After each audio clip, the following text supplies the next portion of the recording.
కల్తీ లేని దుఃఖం. ఈ కథను రచించిన వారు దమ్మవలం శ్రీనివాస్ గారు.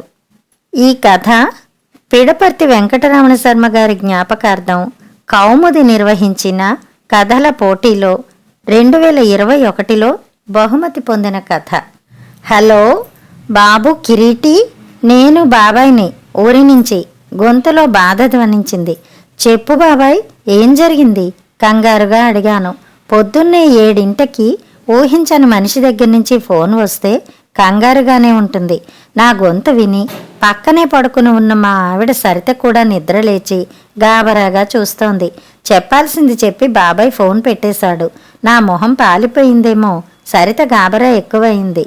ఏంటండి, ఎవరి నుంచి ఫోను? ఏం జరిగింది?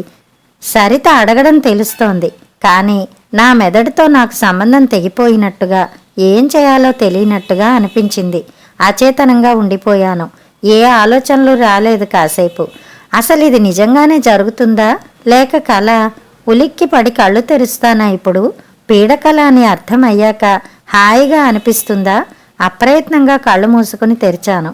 అలా మరోసారి సరిత గట్టిగా నా భుజాన్ని తోస్తూ మళ్ళీ ఏం జరిగిందని అడిగేటప్పటికీ నిజంగానే ఉలిక్కిపడి ఈ లోకానికి వచ్చాను. మా నాన్న చనిపోయారట ఇవాళ ఉదయం. ఇంతకు ముందే తెలిసిందట. బాధగా ఇంకా ఏదో చెబుతుండగా సరిత వినిపించుకోలేదు. అయ్యో అని హడావిడిగా పక్క మీద నుంచి లేచి తన ఫోన్ అందుకుని పక్క గదిలోకి వెళ్ళిపోయింది. వాళ్ళింట్లో వారికి చెప్పడానికి అనుకుంటా. మైండ్ బ్లాంక్ అయ్యిందని పుస్తకాల్లో ఎప్పుడైనా చదివితే నవ్వుకునేవాణ్ణి. అలా నిజంగా చస్తే జరగదని. కానీ ఆ స్థితి అనుభవించాక అర్థమైంది అనవసరంగా నవ్వుకునేవాణ్ణని.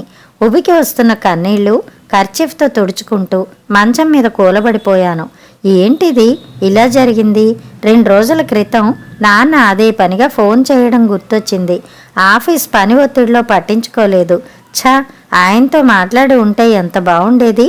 ఇంట్లో అందరినీ తీసుకువెళ్ళి ఆయన దగ్గర ఓ 10 రోజులు ప్రశాంతంగా గడుపుదామని ఎప్పటినుంచో అనుకుంటున్నాను.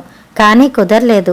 ఇంత పని జరుగుతుందని ఏమాత్రం ఊహించినా పనులన్నీ పక్కకు తోసి రెక్కలు కట్టుకుని ఆయన దగ్గర వాలేవాణ్ణి. జీవితం సాఫీగా జరుగుతుందని అనుకుంటుండగా హఠాత్తుగా పొద్దున్నే ఈ దుర్వార్త. ఎంత పని జరిగింది? నాన్న తెరలు తెరలుగా వస్తున్న దుఃఖాన్ని దిగమింగుకోవడానికి ప్రయత్నించలేదు. కాసేపు తనివి తీరా ఏడిస్తేనే మనసులో ఉన్న బరువు కొంతైనా తగ్గుతుందనిపించింది. తల బద్దలైపోతుంటే టాబ్లెట్ వేసుకున్నాను. జరగాల్సింది చూడాలిప్పుడు. పక్కనే ఉన్న మొబైల్ ఫోన్ మీద పడింది నా దృష్టి. వార్త సక్రమంగా తెలియపరిచానన్న సంతృప్తి కాబోలు మౌనంగా ఉందది. దాని ఖరీదు మనసులో మెదిలింది.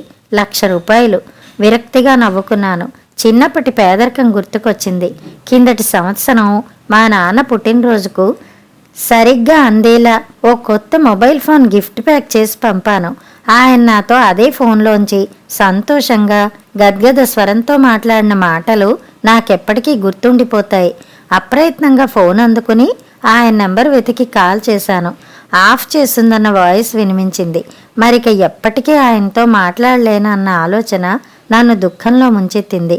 ఆయన గురించిన ఆలోచనలు మనసును తొలిచేయసాగినాయి. రైతు కూలీగా జీవితం గడుపుతూ అష్ట కష్టాలు పడి నన్నింతవాణ్ణి చేశాడు మా నాన్న రుద్రయ్య. చదువు లేకపోయినా మంచి చెడు చాలా చక్కగా తెలిసిన మనిషి. తనలా నా జీవితం రెక్కల కష్టానికే పరిమితం కావద్దని అప్పు చేసి మరీ నన్ను ఊళ్ళోకెల్లా మంచి ఇంగ్లీష్ మీడియం స్కూల్లో చేర్చాడు. కటిక పేదరికమంతా తనకి అమ్మకి మాత్రమే పరిమితం చేసుకుని నన్ను మాత్రం ఏ లోటు లేకుండా పెంచాడు. పరీక్షలు ఎగ్గొట్టి జులాయిగా తిరిగినా కోప్పడకుండా ఓపిగ్గా నచ్చచెప్పేవాడు. అమ్మను కూడా నా మీద చేయి వేయనిచ్చేవాడు కాదు. ఎంత వెధోపం చేసినా. ఒక్కడనే సంతానమైన నేనంటే ఆయనకు అంత పిచ్చి ప్రేమ. నాకు 15 ఏళ్లప్పుడు ఓసారి స్కూల్ ఎగ్గొట్టి సిగరెట్ తాగుతూ రింగు రింగులుగా పొగ వదలడం ఆయన కళ్ళపడ్డది. భయంతో వణికిపోయాను. అప్పుడు కూడా ఆయన నన్ను కోప్పడలేదు. తను ఎలా చెమటోడ్చి నన్ను చదివిస్తున్నది చెప్పలేదు. పక్కకి తీసుకువెళ్ళి చెడు అలవాట్ల వల్ల నా జీవితం ఎలా నాశనమవుతుందో 2 గంటలకు పైగా వివరించాడు. ఎక్కడ ఆయన ప్రసక్తి లేదందులో. ఆ తర్వాత ఎంతో మార్పు వచ్చింది. నాలో కాదు, ఆయనలో. ఎందుకంటే ఆ మరుసటి రోజే నేను స్నేహితులతో మందు కొడుతూ ఆయన కళ్ళపడ్డాను. అప్పుడు అర్థమైంది ఆయనకు నేను చిన్నపిల్లాడిని కాను, బాగా ఎదిగిపోయానని. ఆ తర్వాత నుంచి నాకు మంచి చెడ్డలు చెప్పడం పూర్తిగా మానేశాడు. అమ్మకు కూడా విషయం చెప్పలేదు. నిర్లిప్తంగా ఉండిపోయాడు.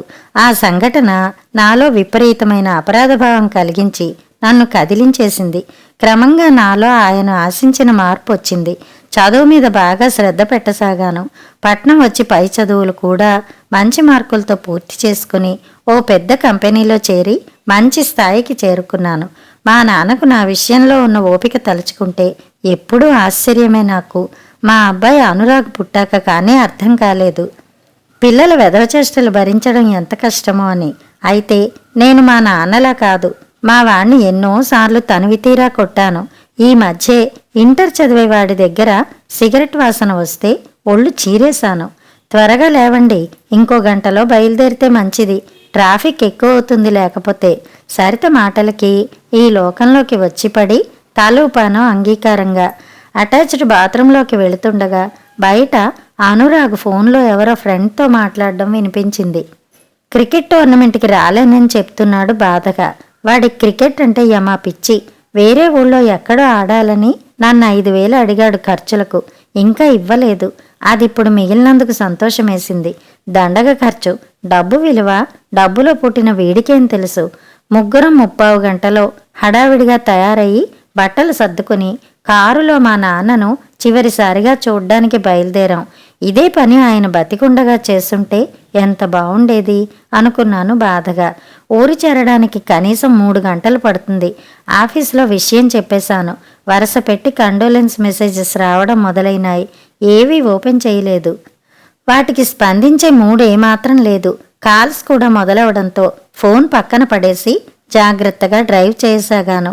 ఖరీదైన కారు మెత్తగా సాగిపోతోంది. అంతా మౌనంగా ఉన్నారు. కారు ఎక్కగానే పాటలు పెట్టమనే అనురాగ్ కూడా వెనక సీట్లో చప్పుడు చేయకుండా కూర్చున్నాడు. తల వెనక్కి తిప్పి వాడి వైపు చూశానోసారి. మొహం బాధగా పెట్టి బయటికి చూస్తున్నాడు. అది ఖచ్చితంగా క్రికెట్ టోర్నమెంట్ మిస్ అయినందుకే అనిపించింది. మా నాన్నతో వాడికి పెద్ద అనుబంధం లేదు. అసలు కలిసింది కూడా చాలా తక్కువసార్లు. చిన్నప్పటి నుంచి ప్రతి రూపాయికి నాన్న పడ్డ అవస్థ చూశాక డబ్బు ఎంత విలువైందో, పొదుపుగా ఉండడం ఎంత అవసరమో నాకు బాగా అర్థమైంది. నా సతీమణి సరితతో సహా తేలిగ్గా డబ్బు ఖర్చు చేసేవాళ్ళు నన్ను పీనాసి అనుకున్నా నేనెప్పుడు పట్టించుకోలేదు. డబ్బు లేనప్పుడు కానీ దాని విలువ అర్థం కాదు. ఉద్యోగంలో చేరిన కొత్తల్లో మొట్టమొదటి 1,00,000 రూపాయలు త్వరగా సంపాదించాలని నాకు చాలా కోరికగా ఉండేది. పొదుపుగా ఉంటూ కూడబెట్టసాగాను. అప్పుడే నాకు సమస్య ఎదురైంది. నాన్న దగ్గర నుంచి ఆయనకు అత్యవసరంగా 25,000 కావాల్సి వచ్చింది. 3 ఎకరాల భూమి చవకగా సొంతం చేసుకునే అవకాశం ఆయన యజమాని కల్పించాడు. ఏళ్ల తరబడి ఆయన చేసిన సేవకు గుర్తింపుగా కొద్ది కొద్దిగా ఆయన కూడబెట్టిన డబ్బు, ఇంట్లో ఒంటి మీదున్న బంగారం, స్నేహితుల దగ్గర అప్పు అంతా కలిపినా 25,000 తక్కువైంది. వేరే దారేది కనపడక నన్ను అడిగాడు. అప్పటికే నా దగ్గర 40,000 పైనే పోగయింది. నా చదువు కోసం చేసిన అప్పు కూడా ఆయనే తీరుస్తున్నాడు. మాట వరసకు కూడా ఆ భారం నా మీద వేయలేదు. అయినా నాకెందుకో డబ్బు సర్దాలనిపించలేదు. ఇప్పుడు ఆ పొలం కొనకపోతే ఏమనిపించింది. ఆయన యజమాని మీద కోపం ముంచుకొచ్చింది. ఏ ఆస్తి లేని నాన్న చిన్న భూమికి యజమానిగా మారాలని ఆశపడ్డంలో తప్పులేదు. కానీ మొదటి 1,00,000 త్వరగా సంపాదించాలన్న నా న్యాయమైన కోరిక ముందు ఆయన కోరిక చిన్నదిగా తోచింది. నేను సంపాదించే 1,00,000 కూడా కుటుంబానికే కదా అనిపించింది. 1-2 సార్లు అడిగాక నా దగ్గర సరైన స్పందన లేక అడగడం మానేశాడు నాన్న. ఆయన కోపం వచ్చిందేమో అనుకున్నాను, కానీ అలా జరగలేదు.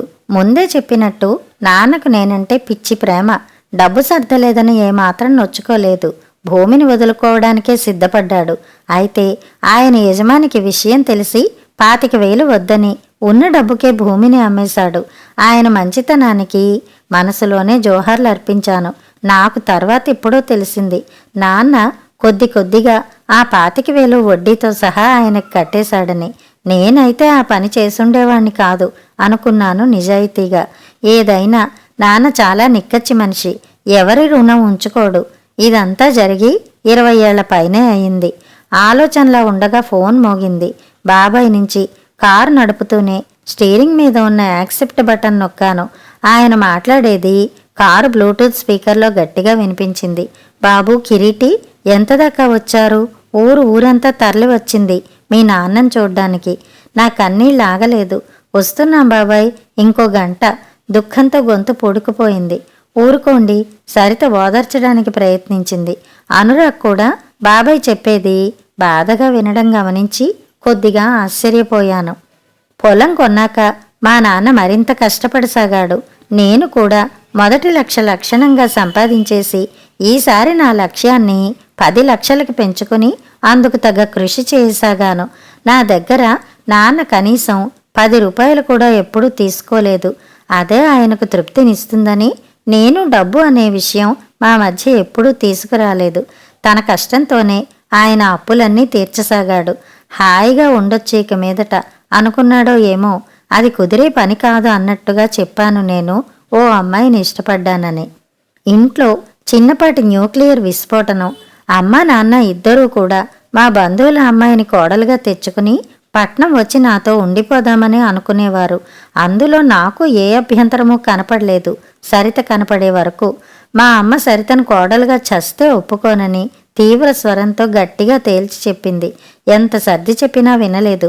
సరితది కులం మాత్రమే కాదు, భాష కూడా వేరే. నాన్న మటుకు తన చేతుల మీదుగా ఎదిగిన చెట్టంత నన్ను చూసి మనసులో ఏమనుకున్నాడో ఏమో కాని మౌనంగా ఉండిపోయాడు. ఆయన కళ్ళల్లో కదలాడిన తడి నన్ను చాలా రోజులు వేధించింది. ఇంట్లో నా పెళ్లికి ససేమిరా అనడంతో చేసేదేమీ లేక పట్నం తిరిగి వచ్చి అమ్మా నాన్న లేకుండానే సరితను పెళ్లి చేసుకున్నాను. విషయం తెలిసి నాన్న ఒంటరిగా మా ఇంటికి వచ్చి మమ్మల్ని ఆశీర్వదించాడు. కలత చెందిన ఆయన మొహం చూస్తే ఎంతో బాధేసింది. అయితే ఆయన కలత పడ్డది ఎవరికీ చెప్పకుండా నేను చేసుకున్న పెళ్లి గురించి కాదని, అమ్మ ఆరోగ్యం గురించని తర్వాత అర్థమైంది. నేను చేసిన పనికి మా అమ్మ గుండె పగిలేలా ఏడ్చిందిట. ఎప్పటికీ నా మొహం చూడనని గట్టిగా చెప్పి తన మాట నిలబెట్టుకుంది. నా పెళ్లైన 2 ఏళ్లకే దిగులుతో అనారోగ్యం కొని తెచ్చుకుని మంచం పట్టి చివరి దశలో కూడా నన్ను చూడాలన్న కోరిక లేకుండా చనిపోయింది. అప్పుడు అర్థమైంది నాకు దుఃఖం అంటే ఏమిటో. అమ్మ శవం దగ్గర పిచ్చి పట్టిన వాడిలా ఏడ్చాను. జీవితంలో దుఃఖించడం మొదటిసారి కాకపోయినా ఆ పూట కలిగిన దుఃఖం మాత్రం నేనెప్పటికీ మర్చిపోలేను. ఎందుకంటే అది కల్తీ లేనిది. ఏ స్వార్థపూరిత కారణం వల్ల కాకుండా ఓ ఆత్మీయ బంధం శాశ్వతంగా తెగిపోవటం వల్ల కలిగిన దుఃఖం అది. మొట్టమొదటిసారి అనుభవంలోకి వచ్చింది. నాన్నకు అలాంటి దుఃఖమే కలిగింది. అయితే నేను త్వరగా అందులోంచి బయటపడితే ఆయన మాత్రం జీవితాంతం అమ్మని తలుచుకుంటూనే బతికాడు. అమ్మ పోయాక ఇంట్లో ఒంటరివాడయ్యాడు నాన్న. మాతో పట్నం తీసుకువెళదామని అనుకున్నా. ఊరు వదిలి రావడానికి ఆయన అంతగా ఇష్టపడలేదు. నేను ఆయన్ని బలవంతం చేయలేకపోయాను. ఎందుకంటే పట్నంలో మా ఇల్లు ఇద్దరికి బాగా సరిపోయేలా ఉంది. 3వ మనిషి వస్తే ఇబ్బందే. తర్వాత అనిపించింది నాన్నకు మాతో వచ్చేయాలని ఉన్నా కొత్తగా పెళ్ళైన మా మధ్య అడ్డుగా ఎందుకని అక్కడే ఉండిపోయి ఉంటాడని. త్వరలోనే పెద్ద ఇల్లు కట్టుకుని ఆయన్ను మా దగ్గరే ఉంచుకోవాలని గట్టిగా అనుకున్నాను. అమ్మ పోయిన 2 ఏళ్లకే ఇంకో పెద్దింట్లోకి మారినా సొంతిల్లు కాదది. నాన్నను సొంతింట్లోకి తీసుకురావాలని నాకు కోరికగా ఉండేది. ఊళ్ళో మా ఇంటి పక్కనే ఉండే దూరపు బంధువులైన బాబాయ్ కుటుంబం నాన్న మంచి చెడ్డలు చూసేవారు. నేను ఆయన్ను చూడ్డానికి మొదట్లో ప్రతి ఏడాది వెళ్లేవాణ్ణి సరితను తీసుకుని. పట్నవాసం బాగా అలవాటైన మాకు ఏ వసతి లేని అక్కడ ఉండడం కష్టంగా ఉండేది. పని ఒత్తిడి వల్ల క్రమంగా అక్కడికి వెళ్లడం బాగా తగ్గిపోయింది. నాన్న మటుకు మాకు తరచూ ఉత్తరాలు రాయించి క్షేమ సమాచారాలు కనుక్కునేవాడు. అనురాగ్ పుట్టిన 4 ఏళ్లకు మొదటిసారి మా ఇంటికి వచ్చాడు. మనవణ్ణి చూసిన ఆయన మొహంలో కనబడిన సంతోషం నా మనసులో అలా ముద్రించుకుపోయింది. 4 రోజులు ఉండి వెళ్ళిపోయాడు. ఊళ్ళో ఏదో పనుందని. మేము సెలవులకి సింగపూర్ వెళ్లే ఆలోచనలో ఉన్నట్టు అనురాగ్ ఆయనకి చెప్పాడని తర్వాత తెలిసింది. అందుకే వెంటనే వెళ్ళిపోయి ఉంటాడు అనుకున్నాను. 10 ఏళ్ల క్రితం మొత్తానికి నా సొంతింటి కల కూడా తీరింది. ఎక్కడా రాజీ పడకుండా బాగా డబ్బు ఖర్చు చేసి పెద్దిల్లే కట్టుకున్నాం. భారీగా హోమ్ లోన్ కూడా తీసుకోవాల్సి వచ్చింది. లోన్ అంటే నాకు చాలా భయం. నాన్న చిన్నప్పుడు అప్పుల పాలై ఇబ్బంది పడ్డం కళ్ళారా చూడ్డం వల్ల కావచ్చు. అయితే అప్పటికే నాన్నకున్న భూమి విలువ ఎన్నో రెట్లు పెరిగింది. ఆయన్ని పట్నం తీసుకొచ్చాక దాన్ని అమ్మేస్తే వచ్చే డబ్బుతో అప్పు తీర్చొచ్చు అనుకుని సంతృప్తి పడ్డాను. ఆర్థిక విషయాల్లో నియంత్రణ కలిగి ఉండడం మొదట్నుంచి నాకు అలవాటు. ఇంటి గృహప్రవేశానికి వచ్చాడు నాన్న. ఇంటి మీద ఆసక్తి కన్నా మనవడితో గడపాలన్న కోరికే ఆయనలో ఎక్కువగా కనబడింది. ఉన్నంతసేపు అనురాగ్తో గడిపాడు సంతోషంగా. వాడు మా నాన్నకు ఇల్లంతా తిప్పి చూపిస్తూ తన గది, మా గది, తర్వాత ఓ గది చూపించి అది గెస్ట్ రూమ్ అని చెప్పాడు. ఆయనకు అర్థం కాదేమోనని అతిథి గది అని తెలుగులో కూడా చెప్పాడు నవ్వుతూ. అక్కడే ఉన్న నేను చప్పున నాన్నవైపు చూశాను. ఆయన మొహంలో కదలాడిన బాధ స్పష్టంగా కనబడింది. క్రితం రోజే అది ఆయన గది అని నేను చెప్పడం గుర్తొచ్చుంటుంది. మా ఇంట్లో నాన్న ఓ గెస్ట్లా ఉండాల్సి వస్తుందనో లేక ఆయనుంటే మాకు గెస్ట్ రూమ్ లేకుండా పోతుందనో తెలీదు. ఇక్కడే ఉండిపోమ్మంటే తనకేమీ తోచదని 10 రోజులు ఉండి వెళ్ళిపోయాడు. ఆయన మాతో అన్నాళ్లు గడిపింది ఆ ఒక్కసారే. ఆ తర్వాత కాలం చాలా వేగంగా దౌడి తీసింది. ఆఫీస్ పని ఒత్తిడి వల్ల నాన్న కనీసం ఫోన్ చేయడం కూడా సరిగ్గా కుదిరేది కాదు.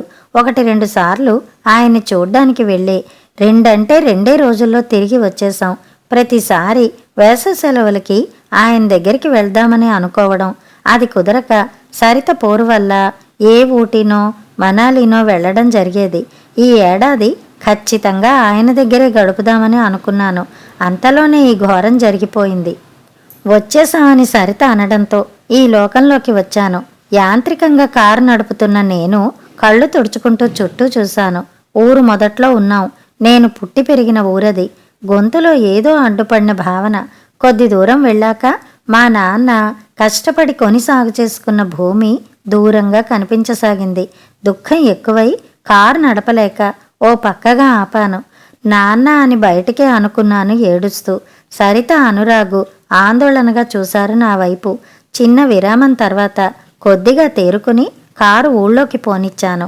ఇంటి దగ్గర చాలా హడావిడిగా ఉంది. చాలామంది నాన్నను చివరిచూపు చూడ్డానికి వచ్చారు. సరిత, అనురాగ్ కూడా ఆశ్చర్యపోయారు అంతమంది జనాన్ని చూసి. కారు ఆపగానే బాబాయ్ వచ్చి తలుపు తీశాడు. అంతా దిగాక ఎవరో వచ్చి మా సామాన్లు లోపలికి తీసుకువెళ్లారు. బాబాయిని చూడగానే కన్నీళ్ళు ఆగలేదు. ఊరుకో బాబు అన్నాడు భుజం మీద చిన్నగా తడుతూ. అనురాగ్ తల నిమురుతూ అన్నాడు, మీ నాన్నకు వీడంటే ఎంత ఇష్టమో. వారం క్రితమే వీడికి ప్రత్యేకంగా ఫోన్ ఉందా అని అడిగి నెంబర్ తీసుకుని చాలాసేపు మాట్లాడాడు. ఆశ్చర్యంగా చూశాను అనురాగ్ వైపు. వాడు కనీసం వారం క్రితం నాన్నతో మాట్లాడాడు. నేను చివరిసారిగా ఎప్పుడు మాట్లాడానో గుర్తు తెచ్చుకోవాలన్న భయం వేసింది. వచ్చిన వారంతా మమ్మల్ని చాలా ఆప్యాయంగా పలకరించారు. నా చిన్ననాటి స్నేహితులు కూడా ఉన్నారు అందులో. ఆ తర్వాత కార్యక్రమాలన్నీ వరుసగా జరిగిపోయినాయి. బాబాయ్ దగ్గరుండి అన్నీ చూసుకున్నాడు. కన్నీళ్లతో అంత్యక్రియలు పూర్తి చేసి నాన్నను పరలోకానికి సాగనంపాను. ఊరి జనం కూడా ఆయన గురించి గొప్పగా మాట్లాడుకుంటూ ఘనంగా వీడ్కోలు పలికారు. చితిమంటల్లో కట్టెలా కాలిపోతున్న నాన్నను చూసి అనురాగ్ దుఃఖం ఆగలేదు. నన్ను గట్టిగా పట్టుకుని ఏడవసాగాడు. అప్పుడు అర్థమైంది నాకు, వాడు పొద్దున బాధపడింది క్రికెట్ టోర్నమెంట్ కోసం ఎంత మాత్రం కాదని. ఎక్కిళ్ళు పెడుతూ అన్నాడు వాడు. పోయిన వారం తాతయ్య నాతో చాలాసేపు మాట్లాడాడు నాన్న. నీ గురించి గొప్పగా చెప్పాడు. పెద్దయ్యాక నిన్ను అమ్మని జాగ్రత్తగా చూసుకోమన్నాడు. చెడు అలవాట్ల జోలికి వెళ్ళొద్దని మరీ చెప్పాడు. ఎవరో మంచినీళ్ళు అందిస్తే కొద్దిగా తాగి చెప్పడం కొనసాగించాడు. శ్రద్ధగా వింటున్నాను. తాతయ్యకు ఎవరో చెప్పారట, ఫోన్లో అవతల మనిషిని చూస్తూ మాట్లాడొచ్చని, దాన్ని వీడియో కాల్ అంటారని. నేనంటే మీ నాన్నతో ఓసారి వీడియో కాల్ చేయించరా, ఇక ఎక్కువ కాలం బతకను అన్నాడు. చాలా బాధగా అనిపించింది నాన్న. తాతయ్యది స్మార్ట్ ఫోన్ కాదసలు. అందులో కనీసం వాట్సాప్ కూడా ఉండదు. ఏడుస్తూ ఇంకా ఏదో చెబుతున్నాడు వాడు. నాకేమీ అర్థం కావటం లేదు. మనసుకు ఎవరో మేకులు కొడుతున్నట్టుగా బాధ. ఆయనకు నేను పంపిన 1000 రూపాయల నోకియా ఫోన్ గుర్తుకొచ్చింది. మంచిది కొనాల్సిందేమో. ఆయనకు వాడడం రాదని ఏదో ఆఫర్లో కనీసం కెమెరా కూడా లేని పాత మోడల్ ఫోన్ పంపాను. దానికే ఆయన మురిసిపోయాడు పాపం. పోతూ పోతూ నాన్న నాకు కలిగించిన దుఃఖం ఎన్నటికీ తగ్గేది కాదు. ఉదయం 7ంటికి బాబాయ్ ఫోన్ చేసి నాన్న పోయారన్న వార్తతో పాటు మరో దారుణమైన విషయం కూడా చెప్పాడు. తన 3 ఎకరాల భూమిని ఊళ్ళో కొత్తగా పెట్టిన పేదల ఆశ్రమానికి అమ్మ పేరు మీద విరాళంగా ఇచ్చి రిజిస్టర్ కూడా చేశాడు నాన్న. ఆయన నాకు 2 రోజుల క్రితం అదే పనిగా ఫోన్ చేసింది. రిజిస్టర్ చేసే ముందు నాకో మాట చెప్పడానికే. బాబాయ్కి కూడా నాన్న పోయాకే ఆశ్రమం ద్వారా విషయం తెలిసింది. అమ్మ పేరు శాశ్వతంగా నిలిచిపోవాలన్న కోరికతో కనీసం 50 లక్షల విలువ చేసే ఆస్తిని అంత తేలిగ్గా దారాదత్తం చేశాడాయన. ఆయన చేసిన గొప్ప పని బాబాయ్ ద్వారా ఊరంతా పాకిపోయింది. అందుకే అంతమంది జనం తరలి వచ్చింది. నేను ఎన్నో ఆశలు పెట్టుకున్న 50 లక్షల ఆస్తి అది. నాన్నతో తరచూ మాట్లాడుతూ ఉంటే ఆయన ఆలోచన నాకు తెలిసిపోయేదేమో. కనీసం 2 రోజుల క్రితం అదే పనిగా ఆయన ఫోన్ చేసినప్పుడు ఒక్కసారి ఎత్తి మాట్లాడుంటే ఖచ్చితంగా ఆ విరాళాన్ని ఆపేవాణ్ణి. ఆస్తి మిగిలిపోయేది. అదేమీ తాతలు సంపాదించింది కూడా కాదు. ఆయన చేసింది చెల్లదని గొడవ చేయడానికి. ఆయన చేసింది ఓ మహోన్నతమైన కార్యమే అయినా నాకు మటుకు తీరని నష్టం, దుఃఖం కలిగించిన విషయం అది. మళ్ళీ ఏడుపు తన్నుకు వచ్చింది. పక్కనున్నవారు ఓదారుస్తున్నారు. కొద్ది దూరంలో ఉన్న అనురాగ్ కూడా ఏడవడం కనిపించింది. తాతయ్యతో తన బంధం శాశ్వతంగా తెగిపోయిందన్న దుఃఖంతో ఏడుస్తున్న వాణ్ణి చూస్తే ఈర్ష్యగా అనిపించింది. ఎందుకంటే వాడి దుఃఖంలో ఏమాత్రం కల్తీ లేదు. నా దుఃఖం లాంటిది కాదది. కథ సమాప్తం.